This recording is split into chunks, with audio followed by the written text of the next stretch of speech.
in 1999, we opened our doors. We had, I think, 4 people. Our total operating budget was about $250,000. And that year, we helped 400 people. And we were tickled and thrilled and amazed because what a tremendous thing that we get to help 400 people. Fast forward, we're now a $2.1 million agency. We have 20 full-time people. We have 20 additional contractors, and I don't know how many volunteers. And this past year, we helped over 7,000 people, and we are in a 3-county area. It's just mind-boggling that this little idea has snowballed into such a valuable asset here in this community.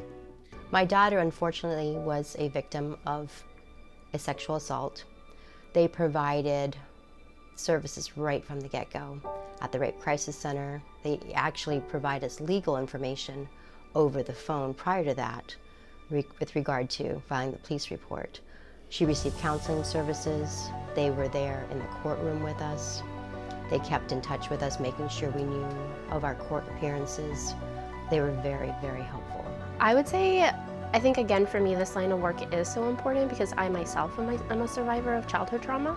So I really consider myself to be one of those lucky people who, you know, when I went to my parents, they believed me, they really supported me, they got me the help that I needed. And unfortunately, when I'm working with a lot of clients now, they don't have anyone like that in their own lives. So really just being able to, I think for a lot of them, like we are that first person who's like, I believe you, I support you, I'm here for you. Whether it's like as a counselor, you know, whether it's the support groups, I would say that's really what brought me, you know, to this line of work. I don't think my daughter would have received justice without them. In fact, I know she would not have. It is a long journey, 16 months before you go to trial. There are so many appearances, so many times you have to see the person who hurt you in court. There was a suicide attempt in between there. There's no way we could have gone through this process without the Victim Service Center. I'm absolutely certain of that. I chose this career path because I had a wonderful experience with a therapist of my own, and she kind of opened my eyes to mental health, and it really just it ignited a passion in me, and I did a complete career change, and I love serving, and this is my way of giving back to the community. You know, it means a lot to me when someone's able to take that step to engage in their healing process, because there's the initial, you know, getting over the anxiety, the fear, the shame, whatever it is, but it's not like it's instantaneous. It's a lot of hard work to dig in and really look at things about ourselves, who we've connected with, how people are treating us, how we're treating others, and it means a lot to me to see that people are willing to show up and do the work. I love working here. The job is really hard, especially when I'm up all night and then I still might have to like go to court or something the next day. But the coworkers and the other people that work here are so accepting and so just comforting in those times of need. Like I've cried in my coworkers' offices and been comforted by them, and it's just like so great to have an environment like that, to be able to work in a place like this. Oh, I felt completely helpless. I felt like I couldn't reach her. Being able to bring her here to a safe place and hand her off to a professional who knew all the right things to say, because they are trained to deal with, unfortunately, these types of tragedies. It was such a relief for me. And that's why I can wholeheartedly say to another parent, you've got to take your child there. You've got to take your son there, because this is the only way that they're going to receive justice and heal. It happens to more men than we think about. But because it's not talked about, it's not shown on the news, it's embarrassing. There's that male pride, like I should have been strong enough to fight it off. I should have known how to get myself out of this situation without needing help. And so that stigmatizes a lot of male victims into asking for help. So when they do, of course, we help them in the same way that we'd help anybody else. It's no different on our end. But that's part of our education prevention, is saying like, this isn't just a female issue, especially not anymore in 2020 where people are more vocal about it.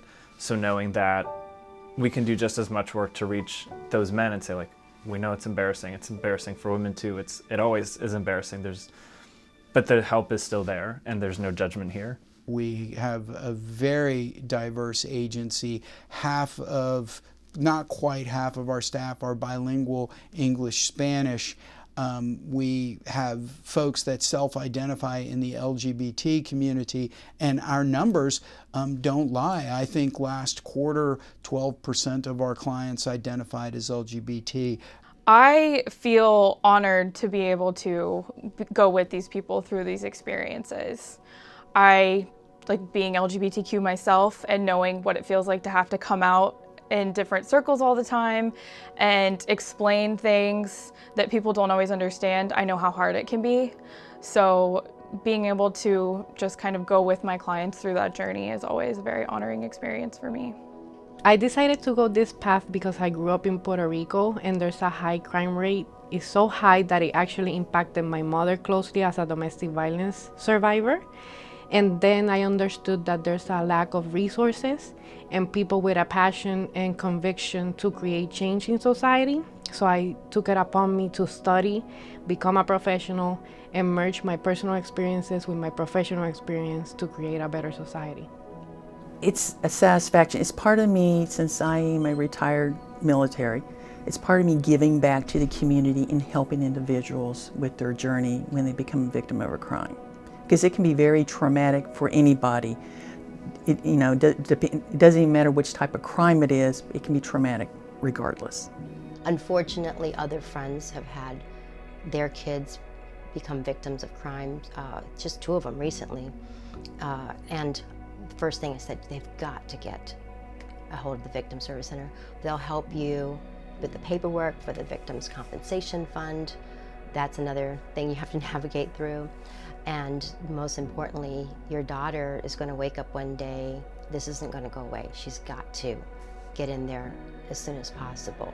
I can think of some of my younger clients who maybe their first sexual experience was a rape, and being able to work through and build safety and trust in a new relationship, and then being able to safely and comfortably engage in intimacy with a partner. That's a big deal for someone who's pretty young, and that was their first physical experience, right? Was being disempowered and harmed. We have clients that will meet very soon after the acute phase and immediately they want to come for counseling, but that's pretty rare. Sometimes they want to get the kit done and they don't want to think about us for a while because it's too soon to process almost.